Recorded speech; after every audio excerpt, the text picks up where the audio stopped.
Now, Doctor, you, a great deal of your work, of course, are aware of the fact that in your early work, you were, to some, at least in association with Dr. Sigmund Freud. And I know it would be of great interest to many of us to hear a little bit about how you happened to hear of Dr. Freud and how you happened to become involved with some of his work and ideas. Well, as a matter of fact, it was in the year 1900, in December, soon after Freud's book about dream interpretation had come out, that I was asked by my chief, Professor Bleuler, to give a review of the book. I studied the book very attentively, and I didn't understand many things in it. It weren't clear at all to me. But from other parts, I got the impression that this man really knew what he was talking about. And I thought that this is certainly a masterpiece, full of future. Yes. I had no idea then of ideas of my own. I was just it was just when I began my career as an assistant in the psychiatric clinic. And then I began with experimental psychology or psychopathology.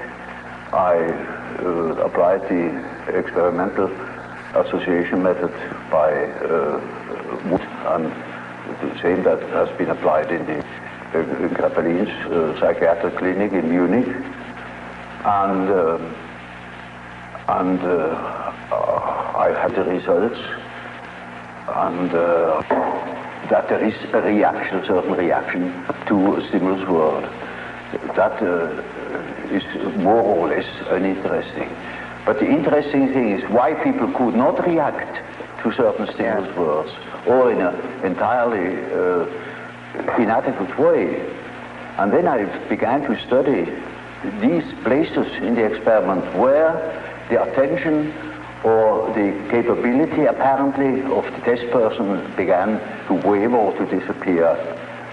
And I found soon out that it is matter of intimate personal affairs people were thinking of, or which were in them, even if they momentarily did not think of them, when they were unconscious, with other words, that nevertheless an inhibition came from the unconscious and hindered the expression in speech.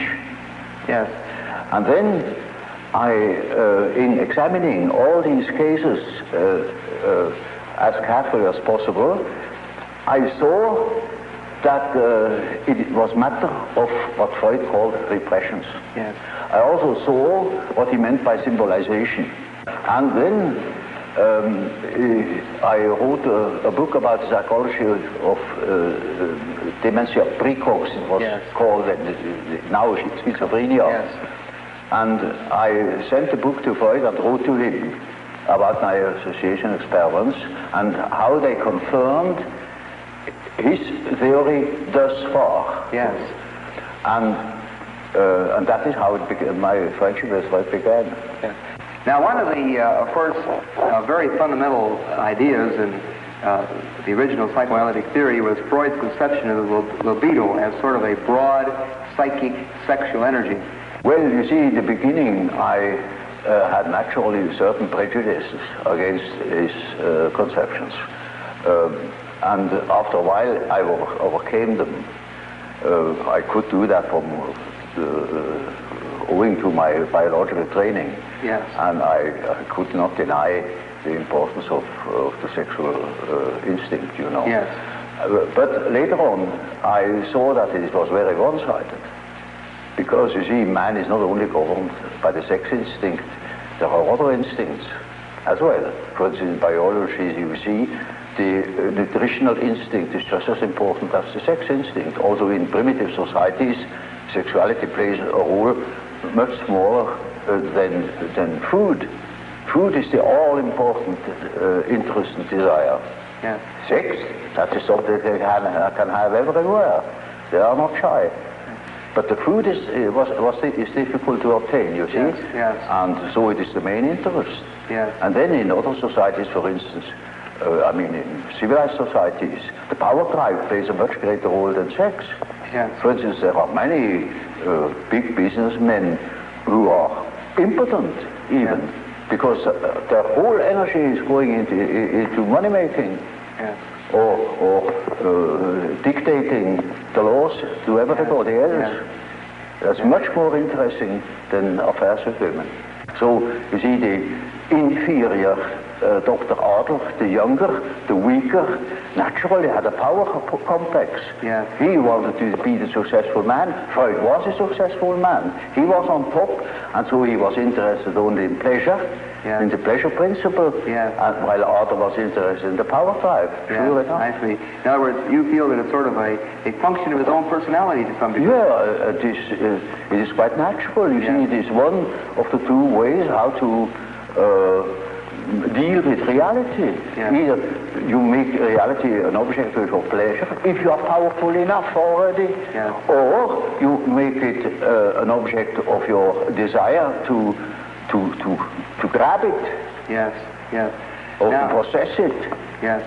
Now, of course, some observers have thought that perhaps the patients that Dr. Freud saw in Vienna of this period were often individuals who were repressed sexually. Oh, yes. And perhaps that so many of these patients having been of this type, that this may have been one thing that sort of reinforced Dr. Freud's ideas. Well, that is certainly so, that in the end of the Victorian age, there was a reaction going over the whole world against the taboos, the sex taboos, as one called them. One didn't understand anymore properly why or why not. And Freud belongs into that time, a sort of liberation of the mind of such taboos. The research comes to the question of the unconscious. There things become necessarily blurred, because the unconscious is something which is really unconscious. And so you have no object, you see nothing. No. You only can make inferences, you know. And so we have to create a model of this possible structure of the unconscious, because we can't see it. Now, you see, he came to the concept of the unconscious chiefly on the basis of the same experience I had made in the association experiment, namely that people reacted. They said things, they did things without knowing that they did it or said it. And this is something you can observe experimentally in the association experiment, where people cannot remember afterwards what they did or what they said in the moment where the stimulus word hits the complex.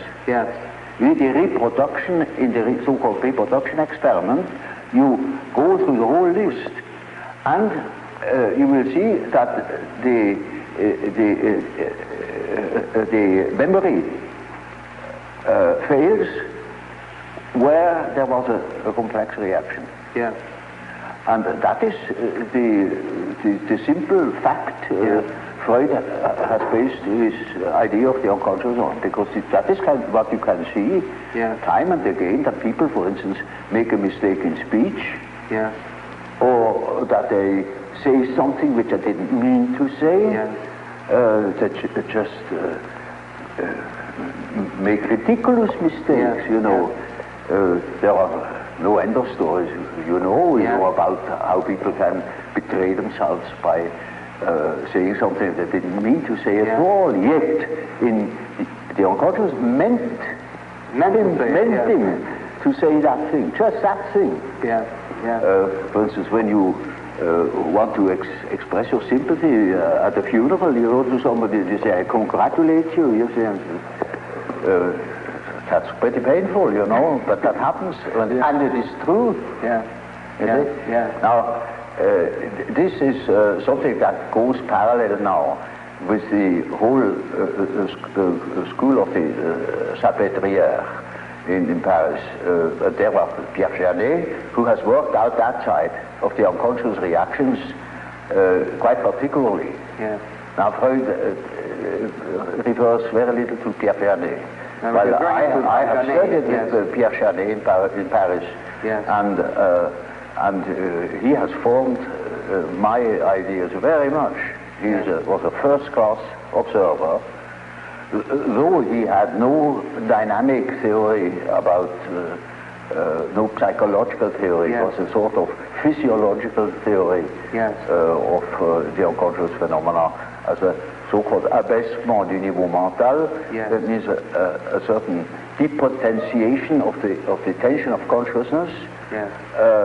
It sinks below the level of consciousness and thus becomes unconscious. Yes. Now, that is Freud's view too. Yes. Only he says it sinks down because it is helped, it is repressed from above. Yes. Yes. Then that was my first point of difference with Freud. Yes. I say there are cases, in my observation, where there was no repression from above, but the thing itself withdrew. Yes. Those contents that became unconscious had withdrawn all by themselves.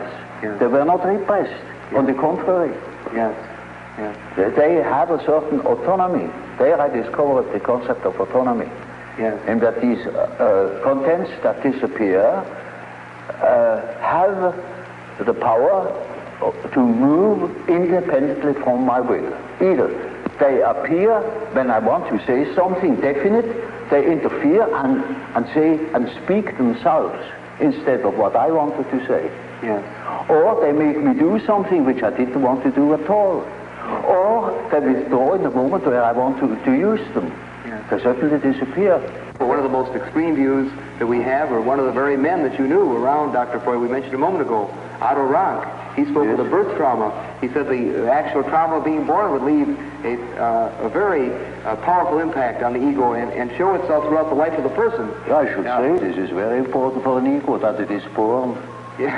Otherwise it wouldn't be. And that is highly traumatic, you know, yes. when you fall out of heaven. But will you take literally Otto Rank's position of the birth trauma as having, you might say, a psychological effect? Don't you see, this is an event that happens to everybody that exists, that once has been born. So everybody is born, has undergone that trauma, and so the word trauma has lost its meaning. I see. So, in other words, it is a general fact, of which you cannot say it is a trauma. Yes. It is just a fact. Yes, yes, I see. You see, because then you cannot observe psychology that hasn't been born. Yes. Only then you could say what the birth trauma is. Yeah. And then, until then you cannot even speak of such a thing. Yeah. It's just a lack of epistemology. Now, Dr. Jung, we've been talking about the early oral level, and as you pointed out, you want to look at it rather literally as sort of a hunger drive or a drive for nutrition. Now, another rather fundamental point in development of the ego, as the more or less orthodox psychoanalytic view follows, is that there is then, this is followed by another critical level, an anal level development. Well, one can use such terminology because it is a fact that children are exceedingly interested in all orifices of the body and they are doing all sorts of disgusting things, you know. Yeah. And sometimes this such a peculiarity keeps on into later life, you know. Yeah. It is quite astonishing what you can hear in that respect. Now, it is equally true that people who have such preferences also develop a peculiar character. In early childhood, A character is already there. You see, the child is not born tabula rasa, as one assumes. Yes. The child is born as a high complexity. Yes. With existing determinants. Yes. That never waver for the whole life. And that gives the child his character already in the earliest childhood. A mother recognizes an individuality of her child. And so if you observe carefully, you see the tremendous difference even in very small children. And these peculiarities express themselves in every way. So first the peculiarities express themselves in all childish activities, in the way how it plays, in the things it is interested in. There are children who are tremendously interested in all moving things, and in movement chiefly. Yeah. All the things you see that affect the body. And so they are interested in what the eyes do, what the ears do, how far you can bore into the nose with your finger, yeah. You know. They will do the same with the anus. They will do with their whatever they please with their genitals, you know. These interests express themselves in a typically childish way in children, and later on they express themselves in other peculiarities, yeah. Which are still the same, but it doesn't come from the fact that they once have done such and such a thing in childhood. Yeah. It is the character that is doing it. Yes. There is a definite inherited complexity. And if you want to know something about possible reasons, you must go to the parents. So in any case of a child's neurosis, I go back to the parents and see what there is going on, you know, because children have no psychology of their own, literally taken. They are so much in the mental atmosphere of the parents, so much en participation mystique with the parents. Yes. They are imbued by the paternal or maternal atmosphere, and they express these influences in their childish way. Yeah. So, for instance, a child, take for instance an illegitimate child, they are particularly exposed to environmental difficulties, for instance, the misfortune of the mother, etc., and all the complications. And such a child will miss, for instance, a father. Yeah. Now, in order to compensate for it, it is just as if we were choosing or nominating a part of their body for a father instead of the father, and they develop, for instance, masturbation. Yeah. Yeah. That is very often so with illegitimate children, that they become terribly autoerotic. Yes. Even criminal. One of the central parts of the so-called psychosexual development in the more or less orthodox psychoanalytic theory is the so-called Oedipus complex. Yes, I believe the term complex was yours originally. Well, you see, that is just what I call an archetype. That is the first archetype Freud has discovered. The first and the only one. He thinks that this is the archetype. But of course, there are many such archetypes. You look at Greek mythology and you find any amount of them, or look at dreams and you find any amount of them. But incest was so impressive to him that he even has chosen the term Oedipus complex, because that was one of the outstanding examples of an incest complex. Yeah. And it is only the masculine form, mind you, because women have an incest complex too, but there it is not an Oedipus. Yeah. So it is something else. Yeah. Yeah. So it is only the term for an archetypal way of behavior in case of a man's relation, say, to his mother. It also means to the daughter, because whatever he was to the mother, he will be it to the daughter too. Yeah. It can be this way or that way. Yeah. It depends. So you look at, then you will accept, in other words, the Oedipus complex, but not in as being the only important such influence. You will see this is just one of many fundamental, one of many ways of behavior. Now, you see, the Oedipus gives you an excellent example of the behavior of an archetype. It is always the whole situation. There is a mother, there is a father, there is a son, there is a whole story, how such a situation develops, and to what end it leads finally. Yes. And that is an archetype. You see, an archetype always is a sort of abbreviated drama. Namely, it begins in such and such a way, it extends to such and such a complication, and it finds a solution in such and such a way. Yes. That is the usual form. As for instance, you take the instinct of building a nest with birds. Yes. In the way they build the nest, there is the beginning, the middle, and the end. Yes. It is built just to suffice for a certain number of young. So, you see, the end is already anticipated. And that's the reason why in the archetype itself there is no time. It is a timeless condition where beginning, middle, and end are just the same. They're all given in one. Yes. Now that is only a hint to what the archetype can do, you know, yes. But that's a complicated question. Well, you know what a behavior pattern is. Yes. Now, the way in which, say, a weaver bird builds its nest, that is an inherited form in him. He will apply all certain symbiotic phenomena between insects and plants. They are inherited patterns of behavior.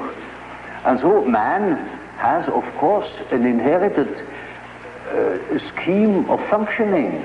You see, his liver and his heart and all his organs and his brain will always function in a certain way, following its pattern.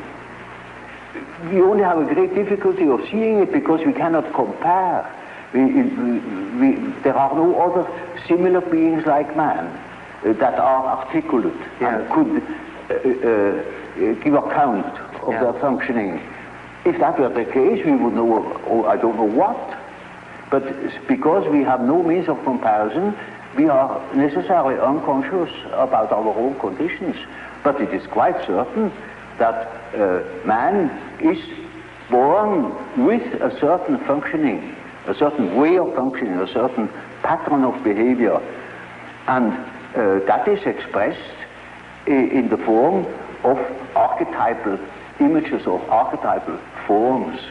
For instance, the way in which a man should behave is given by an archetype. Yeah. And therefore, you see, the primitives tell such stories. A great deal of education goes through storytelling. Yes. For instance, they call in a palaver of the young men and to older men, perform before the eyes of the younger all the things they should not do. Yeah. And at the end they say, now that is exactly the thing you shall not do. Another way is they tell them of all the things they should not do. Yeah. None you should, like the Decalogue. Yeah. Thou shalt not. Yes, yes. And that is always supported by mythological tales. Yes. For instance, our ancestors have done so and so, and so you shall do. Yes. Or such a hero has done so and so, yes. And that is your model. Yes. For instance, take the teaching of the Catholic Church. There are several thousand saints, yes. And they show us how, you see, the models then become the models for the individual. And they have their legends, and that is Christian mythology. Yes. In Greek, you know, there was a Theseus, there was a Heracles, models of fine men, of gentlemen, you know. Yes, yes. And they teach us how to behave. They are archetypes. I see. Archetypes of behavior. So you see, when you have lived in under primitive circumstances, in the primeval forest, among primitive populations, then you know that phenomenon. You are seized with a certain spell, and then you do a thing that is unexpected. Now, see, the archetype is a force, it has an autonomy. It can suddenly seize you. It is like a seizure. Yeah. So, for instance, falling in love at first sight, that is such a case. You see, you have a certain image in yourself without knowing it of the woman, of the woman. Yeah. Now you see that girl, or at least a good imitation of your type. Yeah. And instantly you get a seizure, and you're gone. Yeah. And afterwards you may discover that it was a hell of a mistake. Or you see, a man is quite capable, he's intelligent enough to see that that woman of his choice, as one says, not no choice, he has been captured. Yeah. You know, he sees that she is no good at all, that she is a hell of a business. And he tells me so, and he said, for God's sake, doctor, help me to get rid of that woman.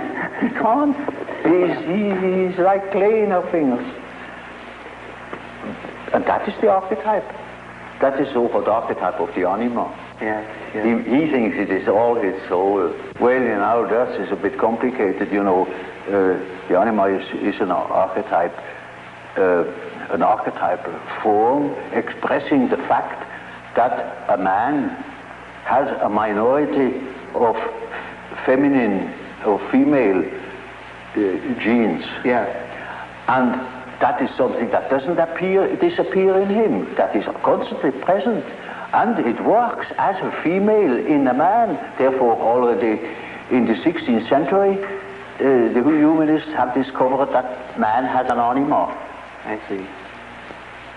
And that each man carries his female with himself, they say it. Yeah. And so you that can't... is not a modern invention. Yes. So now you see, the same is the case with the animus. That is a masculine image in a woman's mind, which is not sometimes quite conscious, sometimes it is not conscious, but it is called into life the moment that woman meets a man who says the right things. I see. And then because he said it is all true, and he is the fellow. Yes. No matter what he is. Yes. So to infer something. Those are particularly well-founded archetypes. Yeah. Those two, and there you can lay hands on the basis, as it were, of the archetype. They are exceedingly well defined. Dr. Jung, we have been discussing in some detail some of the factors in the development of the personality of the individual, and you have very kindly elaborated for us on some of your fundamental concepts. I wonder if you would mind telling us a little bit about how you construe this term, persona. Well, this is a practical concept we need in elucidating people's relation. I noticed with my patients, particularly with people that are in public life, that they have a certain way of presenting themselves. For instance, take the doctor. He has a certain way. For instance, he has good bedside manners, and he behaves as one expects a doctor behaves. He may even identify himself with it and believe that he is what he appears to be. Yeah. He must appear in a certain form, unless people don't believe that he is a doctor. And so when he is a professor, he's also supposed to behave in a certain way so that it is plausible that he is a professor, you know. So the persona is partially the result of the demands society has. And on the other side, it is a compromise with what one likes to be, or with what, or as one likes to appear, say. Yes. Take, for instance, a parson. He also has his particular manner, and as corresponding to the general expectation, and he behaves also in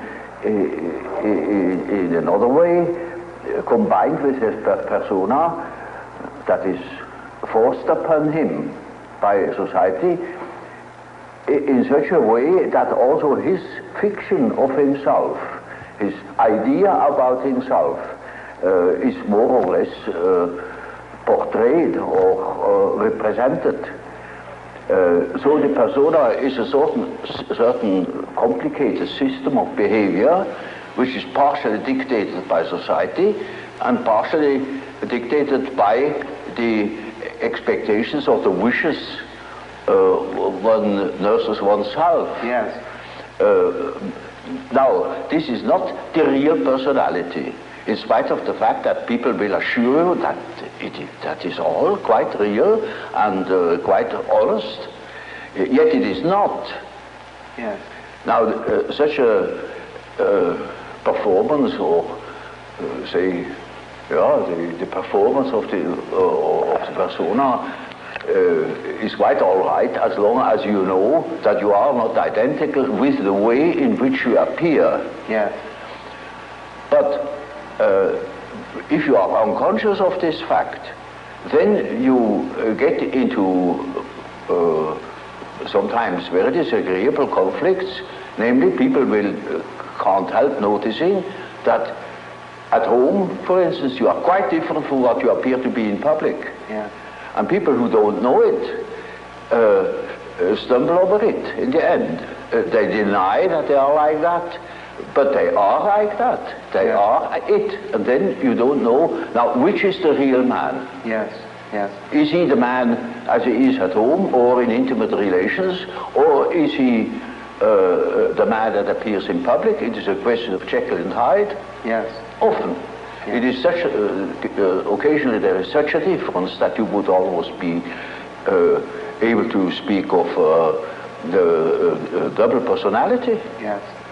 And the more that is pronounced, the more people are neurotic. Yes. They get neurotic because they have two different ways. They contradict themselves all the time, and in as much as they are unconscious of themselves, they don't know it. They think they're all one. Everybody sees that there are two. Yeah. And some know him only from one side, so others know him only from the other side.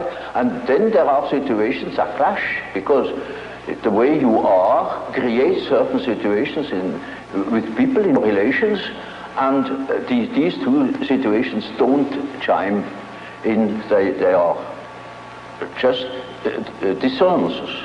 Yes, yes. And the more that is the case, the more the people are neurotic. Now, you also use the term self. Yes. Now, the word self, then, would this have a different meaning than, say, ego or... Oh, yes, oh, quite, oh, yes. You see, when I say self, then you must not think of I, myself, because that is only your empirical self, and that is covered by the term ego. Ego, yes. But when it is matter of the self, then it is matter of a personality that is more complete than the ego, because the ego is only consists of what you are conscious of. Yes, yes. Your awareness. What you know to be yourself. Yes. The whole personality of man is indescribable. Yes. His consciousness can be described. His unconscious cannot be described, because the unconscious, as I must repeat myself, is always unconscious. Yes. And it is really unconscious. It really does not know it. Does not know about it. And so we don't know our unconscious personality. We have hints. We have certain ideas, but we don't know it really. Nobody can say where man ends. And that is the beauty of it, you know. Yeah. It's very interesting. Yeah. The unconscious of man can reach God knows where. There we are going to make discoveries. Yes, yes. Now, another set of ideas center around the terms introversion and extroversion. It's simply practical because there are certain people who definitely are more influenced by their surroundings than by their own intentions. While there are other people who are more influenced by the subjective factor. Now you see, the subjective factor, that's very characteristic, was understood by Freud as a sort of pathological autoerotism. Yes, yes. Now this is a mistake. You know, we have, the psyche has two conditions, two important conditions. The one is the environmental influence, yes. And the other is the given fact of the psyche as it is born. The psyche is by no means tabula rasa. We are a definite mixture and combination of genes, yeah. And they are there from the very first moment of our life. And they give a definite character, even to the little child. And that is a subjective factor, looked at from the outside. Now, if you look at it from the inside, yes. Then it is just so as if you would observe the world. Yes. When you observe the world, you see people, you see houses, you see the sky, you see tangible objects. But when you observe yourself within, you see moving images. Yes. A world of images. Yes. Generally known as fantasies. Fantasies. Yet these fantasies are facts. You see, it is a fact that a man has such and such a fantasy. And it is such a tangible fact, for instance, that when a man has a certain fantasy, another man may lose his life. Yes. Or a bridge is built. Yes. These houses were all fantasies. Yes. Everything you do here, all of the right. houses, everything was fantasy to begin with. And fantasy has a proper reality. That is not to be forgotten. Fantasy is not nothing. It is, of course, not a tangible object, but it is a fact nevertheless. It is, a form of energy. Yes. Despite the fact we can't measure it. Yes. It is a manifestation of something. Yes. And that is a reality. That is just a reality as, for instance, the peace treaty of Versailles or something like that. Yes. It is no more. You can't show it. Yes. But it has been a fact. Yes. Yes. And so the psychical events are facts, are realities. And when you observe the stream of images within, you observe an aspect of the world. Yes. Of the world within. Because the psyche, you know, if you understand it as a phenomenon that takes place in so-called living bodies, then it is a quality of matter. As our body consists of matter, we discovered that this matter has another aspect, namely a psychic aspect. Yes. Yes. And so it is simply the world from within, seen from within. Yes. It is just as if we were seeing into another aspect of matter. And so, you see, the man who is going by the external world, by the influences of the external world, say society or perceptions, sense perceptions, thinks that he is more valid, you know, because this is valid, this is real. And the man who goes by the subjective factor is not valid because subjective factor is nothing. Yeah. No, that man is just as well based because he is bases himself upon the world from within. Yeah. And so he is quite right, even if he says, oh, there is nothing but my fantasy, you know. Yeah. And of course that is the introvert. And that the introvert is always afraid of the external world. He will tell you, when you ask him, he will be apologetic about it. Yeah. He will say, of course, yes, I know only my fantasies. And he has always a resentment. And as the world in general, particularly America, is extroverted like hell, the introvert has no place. Yeah. Yeah. Because he doesn't know that he beholds the world from within. Yeah. And that gives him dignity, and that gives him certainty, because it is, nowadays particularly, the world hangs on a thin thread. Yeah. And that is the psyche of man. Yeah. Assume that certain fellows in Moscow lose their nerve or their common sense for a bit, and the whole world is in fire and flames. Yeah. Yeah. You see? It is, nowadays we are not threatened by elementary catastrophes. There is no such thing as an H-bomb. Yeah. That is all man's doing. Yeah. We are the great danger. The psyche is the great danger. Yeah. What if something goes wrong with the psyche? Yeah. Yeah. You see? And so you see, it is demonstrated to us in our days what the power of the psyche is of man, how important it is to know something about it, but we know nothing about it. Nobody would give credit to the idea that the psychical processes of the ordinary man have any importance whatever. One thinks, oh, he has just what he has in his head. It is all from his surrounding. He's taught such a thing, believes such a thing. And particularly if he's well housed and well fed, then he has no ideas at all. Yeah. And that's the great mistake. Yeah. Because he is just that as which he is born, and he is not born as tabula rasa, but as a reality. Would you perceive the world being made up of only people or extreme introverts and people that are extreme extroverts? Well, you know, Bismarck once said,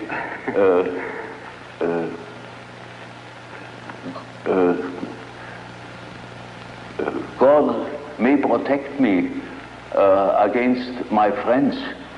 With my enemies, I can deal myself alone. You know how people are. They catch a word, and then everything is schematized along that word. There is no such thing as a pure extrovert or a pure introvert. Yeah. That such a man would be in the lunatic asylum. Those are only terms to designate a certain penchant, a certain tendency. For instance, the tendency to be more influenced by environmental influences or more influenced by the subjective factor. That's all. Yes. And you see, there are people who are very well balanced and are just as much influenced from within as they are from without, Yeah. or just as little. Yes. Yes. And so with all the finer classifications, you know, Yes. they are only sort of point de repère, points for orientation. My whole scheme of typology is merely a sort of orientation. Namely, there is such a factor as introversion, there is such a factor as extroversion. The classification of individuals means nothing at all. This is only the instrumentarium, yes, for the practical psychologists, yes, to explain, for instance, a husband to a wife, or for instance, it is very often the case, one could almost say, it is almost the rule, but I don't want to make too many rules, in order not to be schematic, yeah, that an introvert marries an extrovert for compensation, or another type marries the counter type to complement himself, for instance. Well, Dr. Jung, of course, tied in with your typology and quotation version, we, of course, know of your concepts of thinking, feeling, sensation, and intuition. Well, there is quite a simple explanation of these terms, and it shows at the same time how I arrived at such a typology. Namely, sensation tells you that there is something. Thinking, roughly speaking, tells you what it is. Feeling tells you whether it is agreeable or not, to be accepted or not, accepted or rejected. Yes. And intuition, now there is a difficulty. Yes. You don't know ordinarily how intuition works. So when a man has a hunch, you can't tell exactly who he got at that hunch or where that hunch comes from. It is something funny about intuition. I will tell you a little story. I had two patients. The man was a sensation type, and the woman was an intuitive type. Of course, they felt attraction. And so they took a little boat and went out to the lake of Zurigo. And there were those birds that dive after fish, you know. Yeah. And then after a certain time they come up again, and you can't tell where they come up. And so they began to bet who was the first to see the bird. Now, you would think that the one who observes reality very carefully, the sensation type, would of course win out. Yeah. Not at all. The woman won the bet completely. Yeah. She was beating him on all points. Yeah. Because by intuition she knew it before. I see. See? Now, how is that possible? Yeah. Well, sometimes, you know, you can really find out how it works by finding the intermediate links. You see, it is a perception by intermediate links, and you only get the result of that whole chain of associations. Yes. Sometimes you succeed in finding out, Yes. but more often you don't. So my definition is, intuition is a perception by ways or means of the unconscious. Yes. That is as near as I can get. This is a very important function, because when you live under primitive conditions, a lot of unpredictable things are likely to happen. Yes. And there you need your intuition, because you cannot possibly tell by your perceptions, by your sense perceptions, what there is going to happen. For example, more specifically, what would be an example or a difference between an intuitive extrovert and an intuitive introvert? Well, you know, you have chosen a somewhat difficult case, you know, because one of the most difficult types is the intuitive introvert. Yeah, you know. I have. The intuitive extrovert you find among hunters, bankers, gamblers. Yes. That is quite understandable. Yes. But the introvert the introverted variety is more difficult, because he has intuitions as to the subjective factor, namely the inner world. Yes. And of course that is now very difficult to understand, because what he sees are most uncommon things, and he doesn't like to talk of them. Yes. If he's not a fool, because he would spoil his own game by telling what he sees, because people won't understand it. Yes. For instance, once I had a patient, a young woman, about 27 or 8, and her first words were, when I had seated her, she said, "You know, doctor, I come to you because I have a snake in my abdomen." I said, "What?" Yes, a snake, a black snake, coiled up right in the bottom of my abdomen. And I must have made a rather bewildered face at her.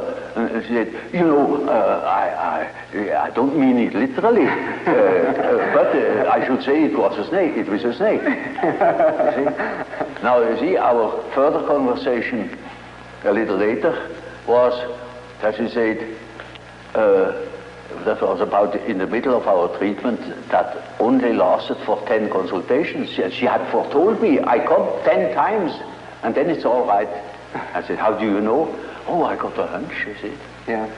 And really, about the 5th or 6th hour, she said, Doctor, I must tell you, the stake has risen. It is now about here. Hunch. And then, on the 10th day, I said, now, this is our last hour. And do you feel cured? And she said, beaming, she said, you know, this morning, it came up and came out of my mouth, and the head was golden. And those were her last words. Now, you see, that same girl, when it comes to reality, she came to me because she couldn't hear the step of her feet anymore. Yeah. Because she walked on air. Yeah. Literally. Yeah. She couldn't hear it, and that frightened her. And when she came to me, I asked her for her address. And then she said, oh, pension so-and-so. Well, it is not just called pension, but it is a sort of pension. And it is, I never had heard of it. Yeah. And I said, no, I'm curious, I never have heard of that place. Well, it's a very nice place, he said. You're curious enough, there are only young girls there, very nice and very lively young girls. And they have a merry time. I often wish they would invite me to their merry evenings. And I said, but they amuse themselves all alone. Said, oh no, there are plenty of young gentlemen coming in, and they have a beautiful time, but they never invite me. It turned out that it was a private brother. Yes. And she was a perfectly decent girl, you know, of a very good family, not from here. She had found that place, I don't know how. And she was utterly unaware that those were all prostitutes. I said, for heaven's sake, you fell into a very dark place. You hastened to get out of it. You see, that was her sensation. Yeah. See, she didn't see reality, but she had hunches like anything, and they came off. Yeah. Now, you see, such a person cannot possibly speak of her experiences. Yes. Because everybody would think she's absolutely crazy. Yeah. I myself was quite shocked when I thought, for heaven's sake, is that case a schizophrenia? Yeah. Because you don't hear that kind of speech. Right. But she assumed that the old man, of course, knows everything, and he even doesn't understands such kind of language. Yeah. So you see, if when the intuitive, the introverted intuitive would speak what he really perceives, then practically nobody would understand it. He would be misunderstood. And so they learn to keep things to themselves. And you hardly ever hear them talking of these things. That is a great disadvantage. But it is an enormous advantage in another way. Not to speak of the experience they gather in that respect, but also in human relations. For instance, they come into the presence of somebody they don't know, and suddenly they have inner images. And those inner images give them a more or less complete information about the psychology of the partner. Yes. You know, that is, but the case can also happen that they come into the presence of somebody whom they don't know at all, not from Adam, and they know an important piece out of the biography of that person. Yes, yes. And are not aware of it, and tell the story. Yes. And then the fat is in the fire. Yeah, that's right. You see, so the introverted intuitive has in a way a very difficult life, although one of the most interesting lives. Yes. But it is difficult often to get into their confidence. It's just a sort of a skeleton to which you have to add the flesh, or say it is a country mapped out, by triangulation points. And that doesn't mean the country consists of triangulation points. Yeah. That is only in order to have an idea of the distances.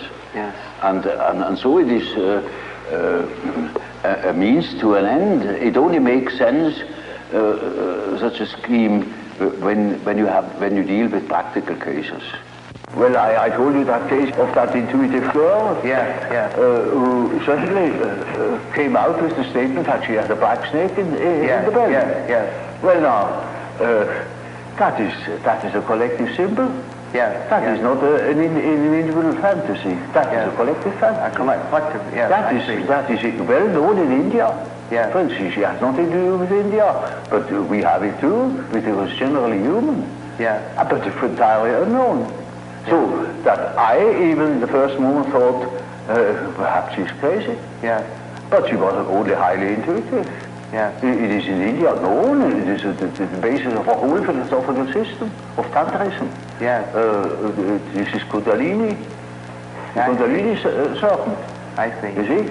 And that is something known to some few specialists. Generally, it's not known that we have a serpent in the abdomen. But that is a collective, you see, that is a collective dream or a collective fantasy. It may be, that what the unconscious has to say is so disagreeable that one prefers not to listen.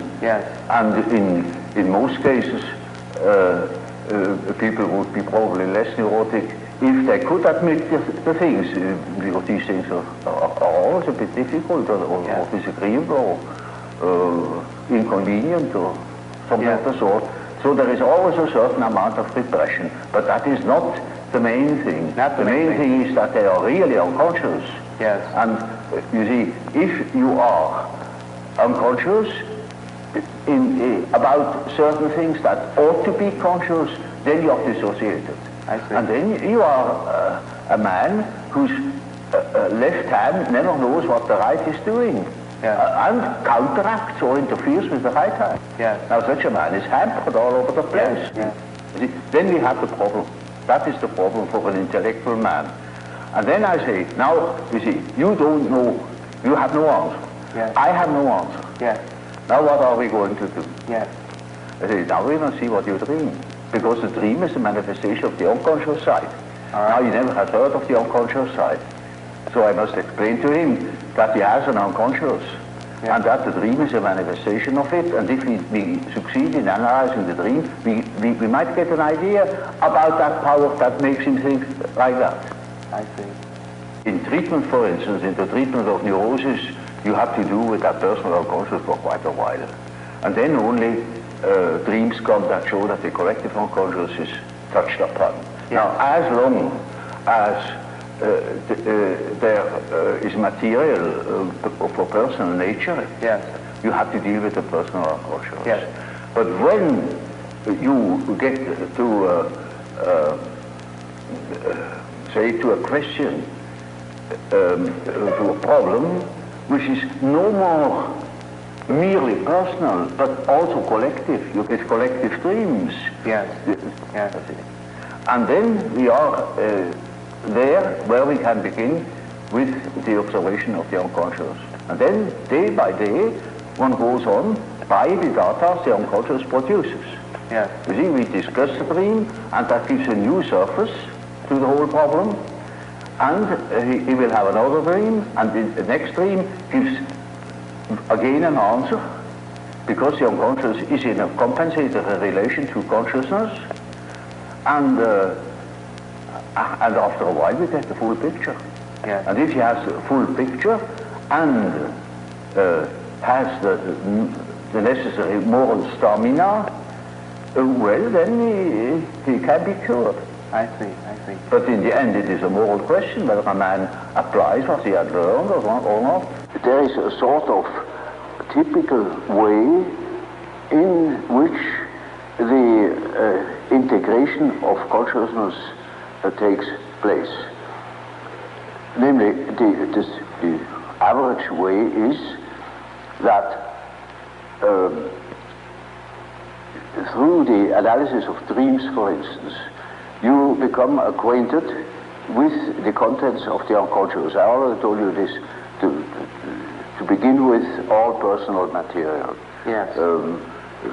Subjective questions, questions of the individual's difficulties in adapting to environmental conditions, and so on. Yes. Now, it is a regular observation that when you talk to an individual, and this individual gives you insight into its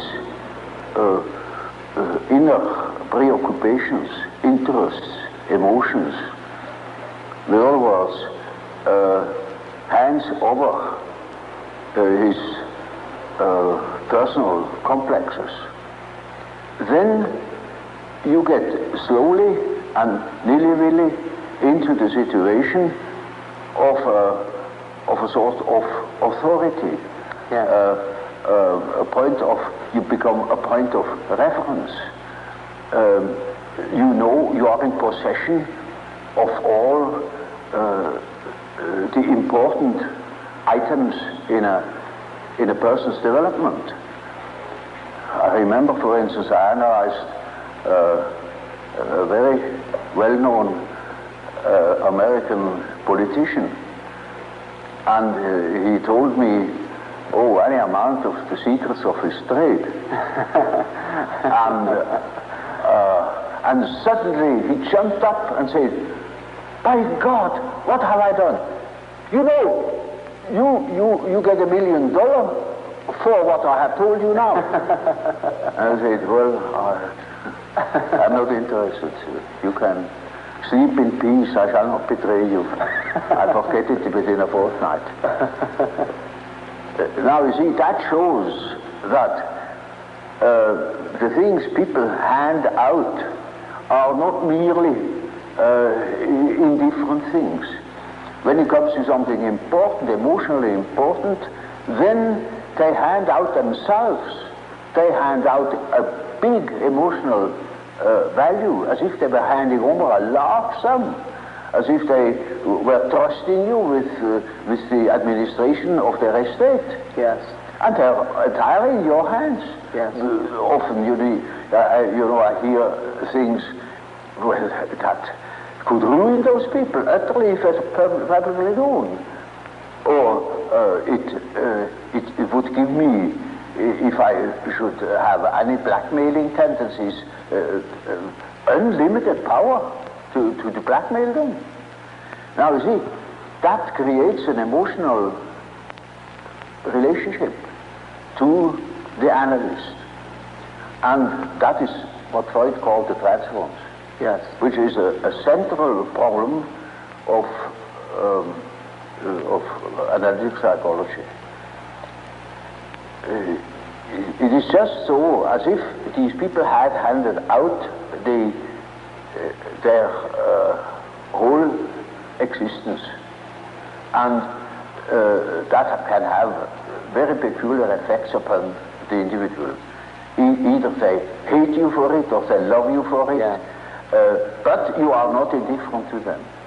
And there is then a sort of emotional relation between the patient and the doctor. Yes. Now, you know, when you hand out such materials, then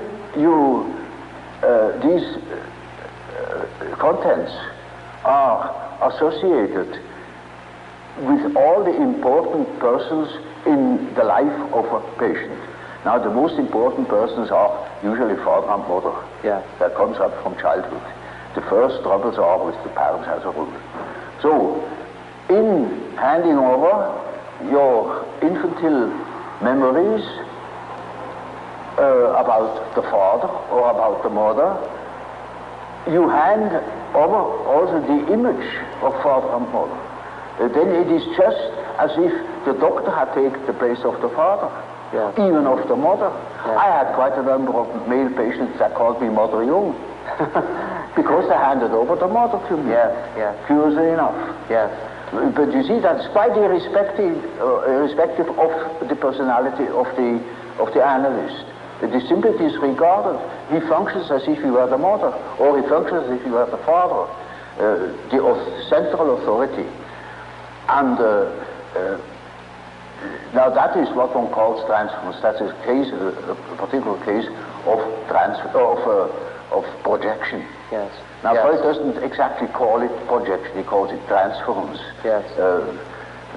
That is an allusion to the old and superstitious idea of handing over a disease, transferring a disease upon an animal, or handing over the sin upon a scapegoat, and the scapegoat takes it out into the desert and makes it disappear. So they hand over themselves in the hope that I can swallow that stuff and digest it for them. And so I am in local practice and have a high authority. Naturally, I'm also persecuted by the correspondent resistances, by all the manifold emotional reactions they have had against their parents.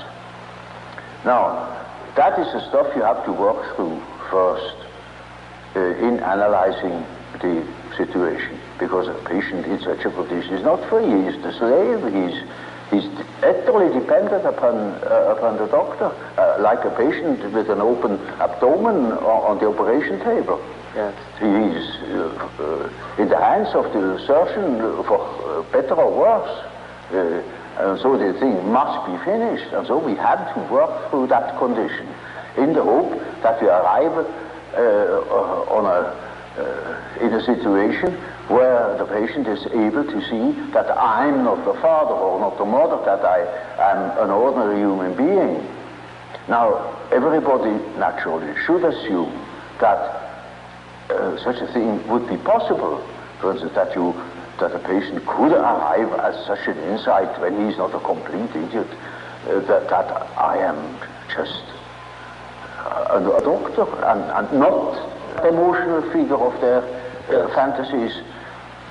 But that is very often not the case. So I had a case that was an intelligent young woman.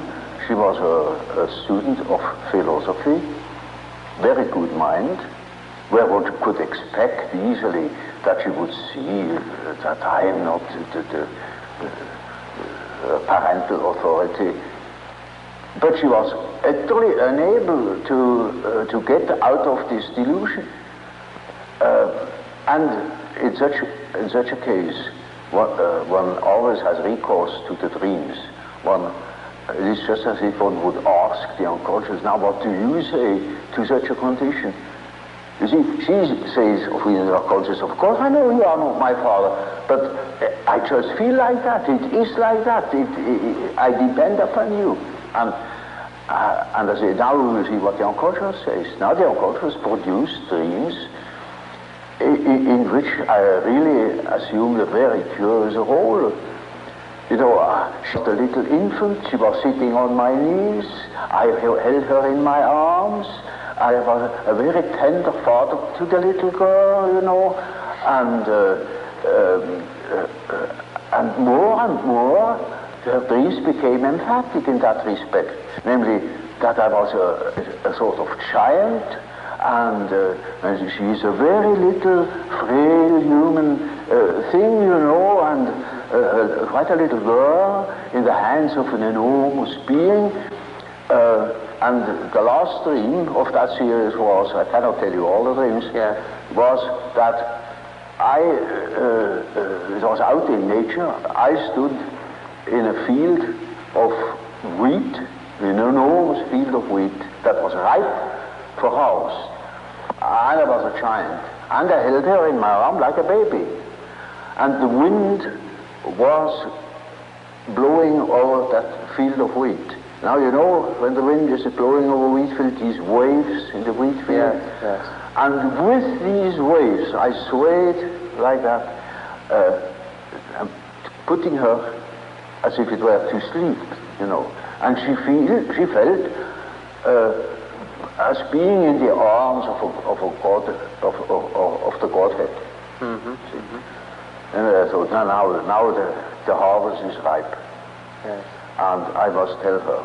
And I told her, you see, what you want and what you project into me, because you are not conscious of it, is you have the idea of a deity. You don't possess. Therefore you see it in me. Yes. That clicked. Mm. Because, you know, she had a rather intense religious education. Of course, it all vanished later on. Yes. And something disappeared from her world. The world became merely personal, and that religious conception of the world was non-existent, apparently. But you see, the idea of a deity is not an intellectual idea. It is an archetype. It's an archetypal idea. Therefore, you find it practically everywhere under this or another name. You know, even if it has the name mana, it is an all-powerful, extraordinary effect or quality, even if it's not personal at all. And so she suddenly became aware of an entirely heathenish image. Yes. That comes fresh from the archetype. She had not the idea of a Christian God or of an Old Testament Yahweh. It was a heathenish God. You see, a God of nature, of vegetation. He was the wheat himself. He is the spirit of the wheat, the spirit of the wind. And she was in the arms of that Numen. No. Now, that is the living experience of an archetype. Now, that made a tremendous impression upon that girl, and instantly it clicked. She saw what she really was missing, that missing value, that was in the form of a projection in myself and made myself indispensable to her. Yes. And then she saw it is not indispensable, because it is, as the dream says, she is in the arms of that archetypal idea. Now that is a luminous experience, you see. And that is the thing that people are looking for. Yes. An archetypal experience that gives them an incorruptible value, and that is a sort of liberation. Yes. And that is, of course, makes her complete, you know. In as much as she can realize such a luminous experience, she is able to continue her path, her way, her individuation. The acorn can become an oak and not a donkey.